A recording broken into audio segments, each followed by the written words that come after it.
Show and podcast. I am your host, Richard Franzi, and this is podcast episode number 1100 and, I don't know, quite a lot, ladies and gentlemen. But anyway, we have a good show planned for you today. 1 in 4 homeless individuals is an unaccompanied woman.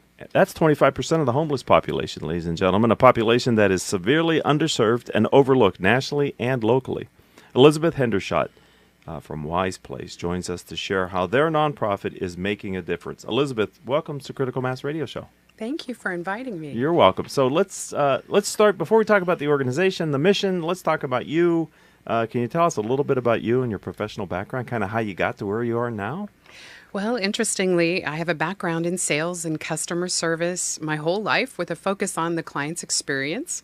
And I've done that for many, many years. I won't tell you how many because then you'd know how old I am. Okay. And, I wanted to do more about helping the homeless. And I've always had a focus on that and done things on my own. And so when I had an opportunity, WISEPlace was looking for a development manager, which is the equivalent of a salesperson, truly. Right. It's just it's called fund development in the nonprofit world. So I ended up there after seeking that opportunity. And it's about fundraising. Fund development is about fundraising. Let's step back up then. What is it about you that had you interested in the homelessness problem and trying to solve it? I became involved in helping the homeless here in Orange County years ago when a friend of mine was doing a homeless feeding program in Laguna Beach called Nourish Your Soul. And I began joining him in this weekly endeavor back in 2006. And tragically, a year later, he died. Oh, boy. Passed away at 42. Wow. And at his funeral, his mother, hugging me, said, "You'll take that over for us, won't you?" Oh, boy. Not something I would say no to. Right. So I began doing that for many years. And that continued all the way for 10 more years up until last summer. And there in Laguna Beach, the city did a great job of helping the people transition and to... Okay. The homeless population that I was serving dwindled to where they stopped coming to the place on the beach where we used to help them and feed them. Well, that's good news then, right? It was great news. That's that encouraging. particular area has done a lot of work for many years. That's what it takes, too, a lot of work, doesn't it?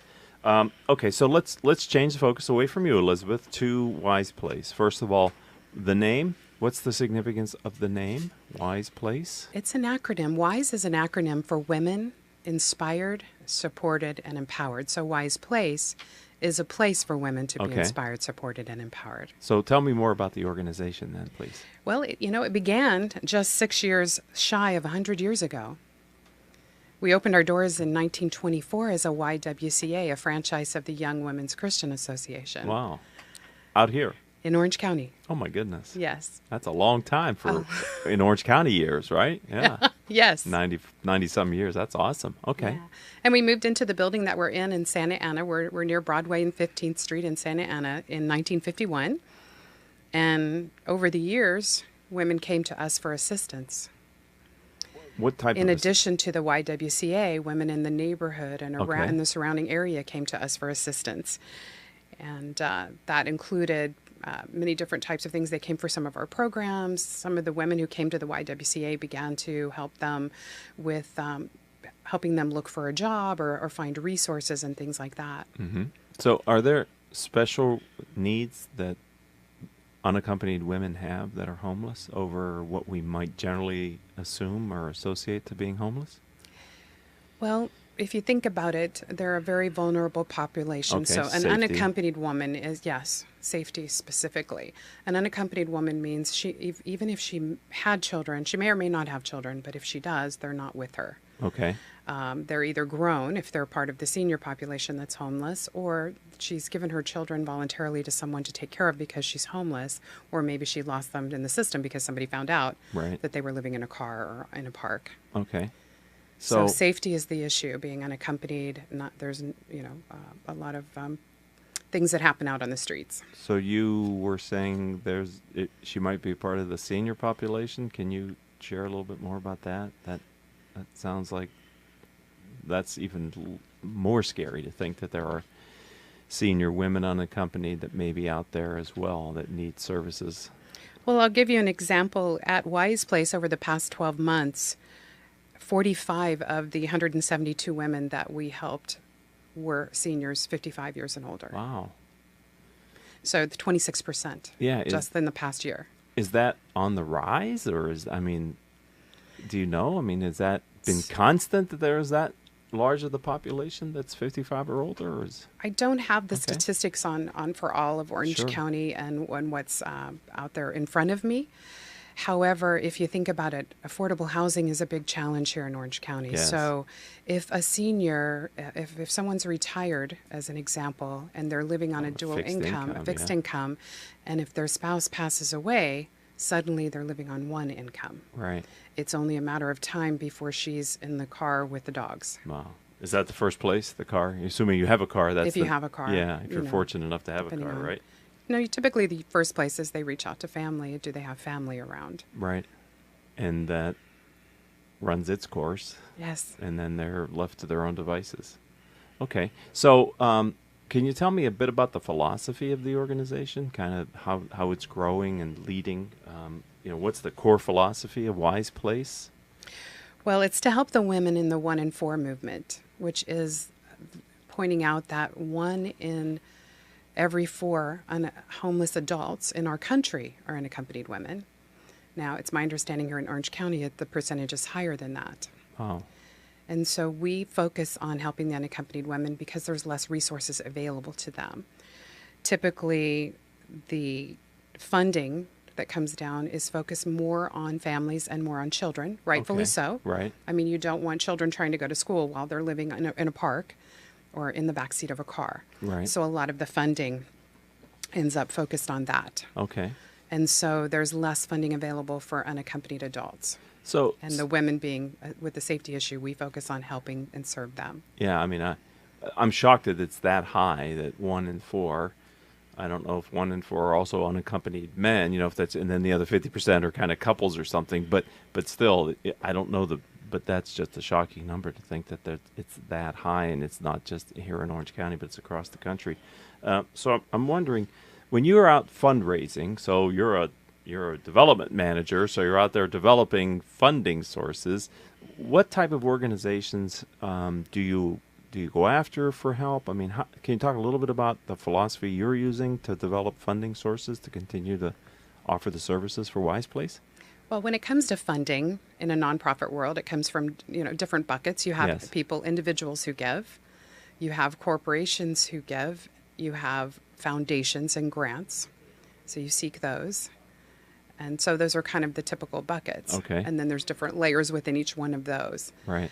One of the things for WISEPlace is awareness. Many people, I've found, don't know about WISEPlace, even though we've been here nearly 100 years. Right. Have you ever heard of us before? Before we got in contact with each other, I did not know that this, and that's why we do this show. This is a formal nonprofit show. We do it once a month. We focus on Orange County-based nonprofits because I was reading an article years ago that said how many worthy nonprofits there were in Orange County, and I thought to myself, geez, I only know, I don't know, off the top of my head, 20, right? And they're the big ones, right? They're the big national who probably wouldn't benefit as much from this kind of conversation as if I could get the smaller ones on the show to try to teach our audience, or at least help them to be aware of all these wonderful organizations they may want to get involved with.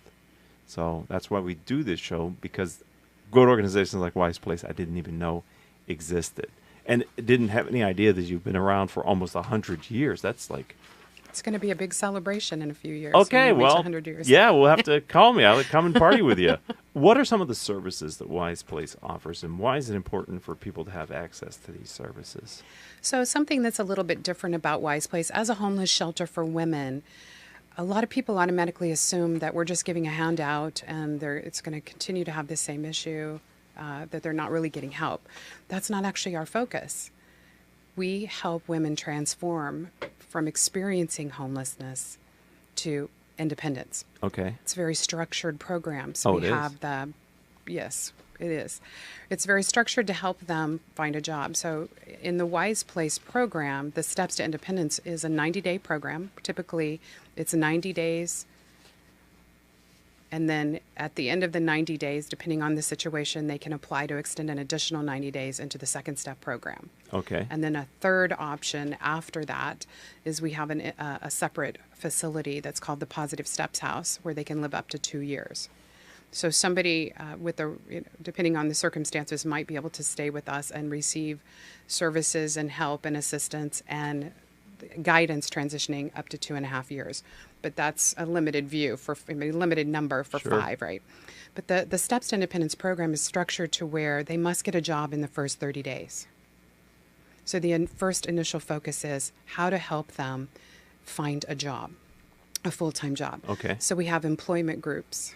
Okay. We have volunteers who come in and work with them one-on-one. We help them write their resume, practice their resume for their interview. We help them dress for success.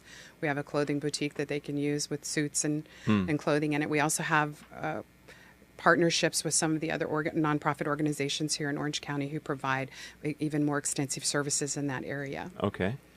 So the first step is help them find a job. Yes. Why can't they do that on their own?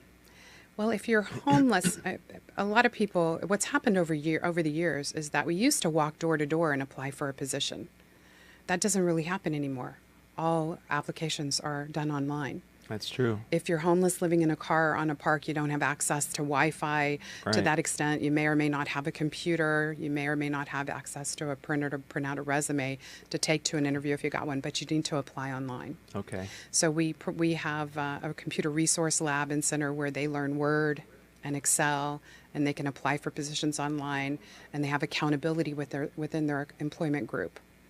So are the jobs that you're helping them get close to your facility then? I mean, it would seem like you would want them to sort of find a job in the immediate area if at all possible.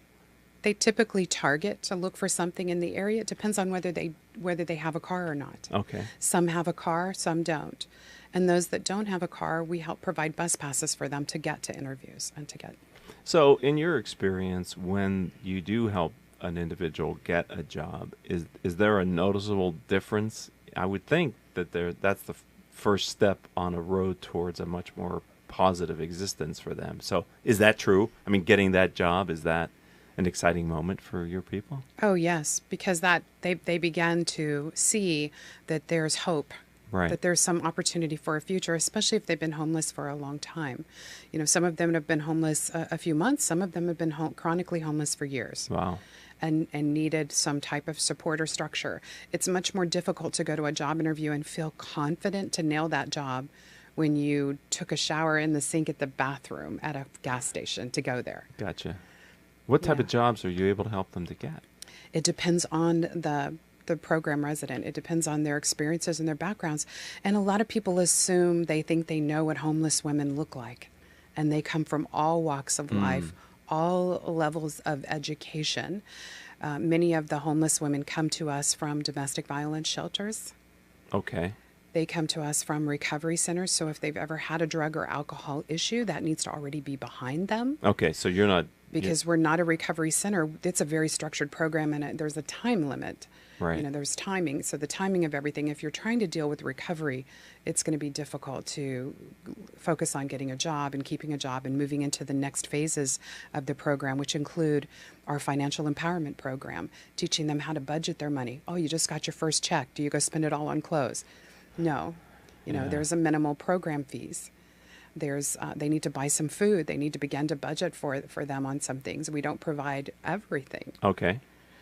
So when you say they need to buy food, they're in WISEPlace and they need to be responsible for part of their meals? Is that what you're saying? As they transition through the program. Okay. So it's the steps to independence. So it's structured and there's various steps to that level of Sure. independence, including, you know, making a sack lunch for yourself because you're going out in the world. They don't sit in our building during the day, during the week. From 10 a.m. to 4 p.m., they're out in the world. They must be looking for a job, working, or doing some type of education that's going to help them get a job or do something. Okay. So they're not in our building during the daytime. So they got to pack. You know, they're going to pack a sack lunch to go. Right. And they could, you know, if they begun working or they have a little bit of income, you don't want them to spend it on that. Right. And on so eating out. You give them 90 days to sort of get all this, take them through the various steps. Can I ask the success rate? So at the end of the 90 days, some are able to extend longer.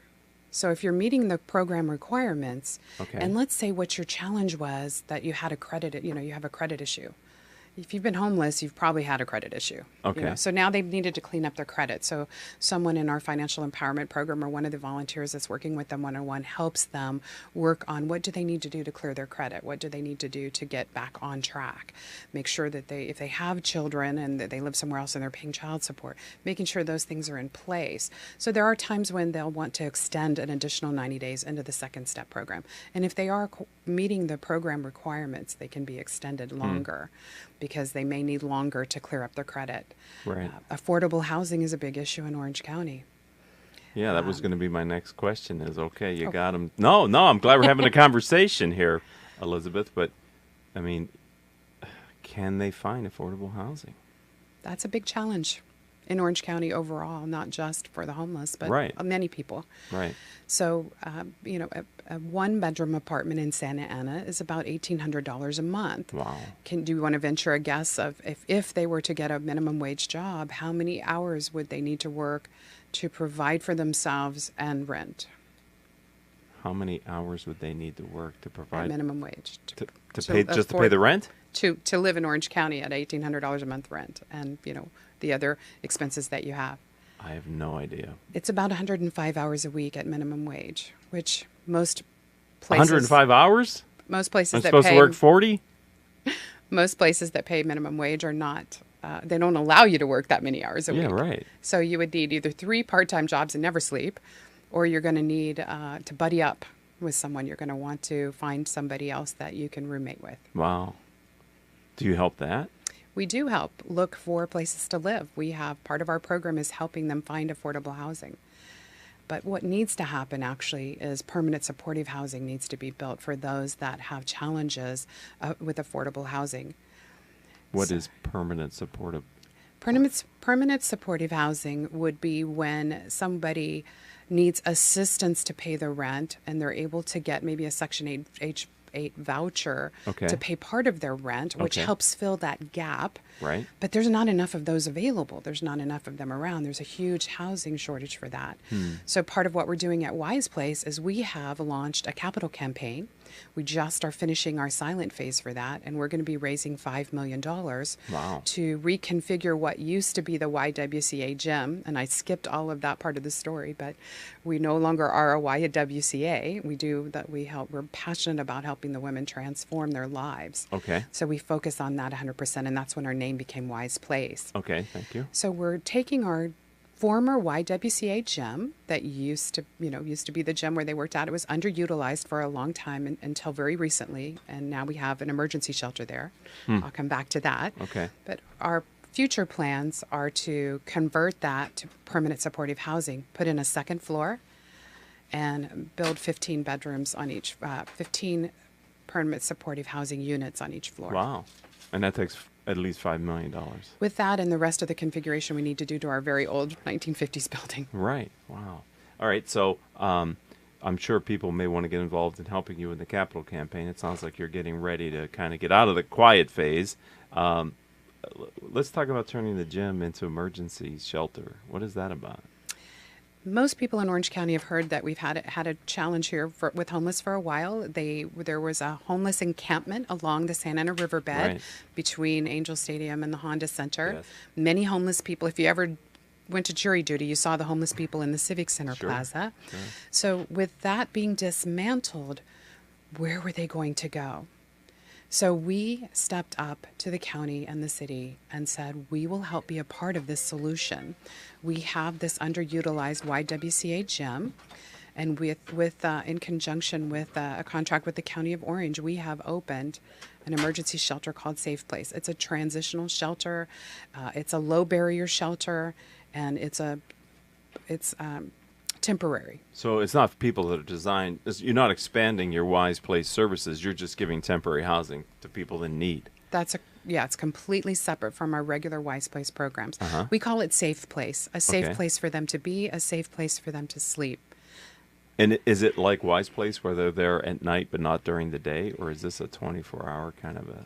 It's a low barrier shelter, so it doesn't have the same structure as the WISEPlace program. They are there during the daytime if they choose to be. Wow. The exciting part is because we are WISEPlace and we've been doing the programs we've been doing for years, we extend the opportunity to Sure. these women who Right. are chronically homeless to get a job. So we have volunteers who come in and work with them during the day. They have access to the computer lab. They're able Okay. to apply for positions. Some of them have gone on and Oh, gotten good. positions now. Right. Some of them are now working that weren't working before, that had been chronically homeless for years. So you were So able they're to starting to. yeah, expand the good works through this program. But I also imagine, not to be negative, but you probably had let in some dysfunction as well, though. In that section, we do keep the programs very separate. Yes. So we structure them very separate. We keep them separate, Right. even though we're all in the same building. Right. Because you say low barrier, and what I hear is, well, maybe they haven't gotten over their drug problem or whatever. Mental illness is so prevalent, right, Yes. in homeless communities. So you're doing good works and helping people, but there's probably a unintended consequence or two of that. Well, to touch on that for a moment, I want you to think about a time that you didn't get enough sleep for a few nights in a row. Last night was one of them. So I get cranky after one night of not getting great sleep. Yeah. If you're a woman vulnerable on the Oh, my streets, you gosh. never really sleep because you never know when you're going to be safe. Sure.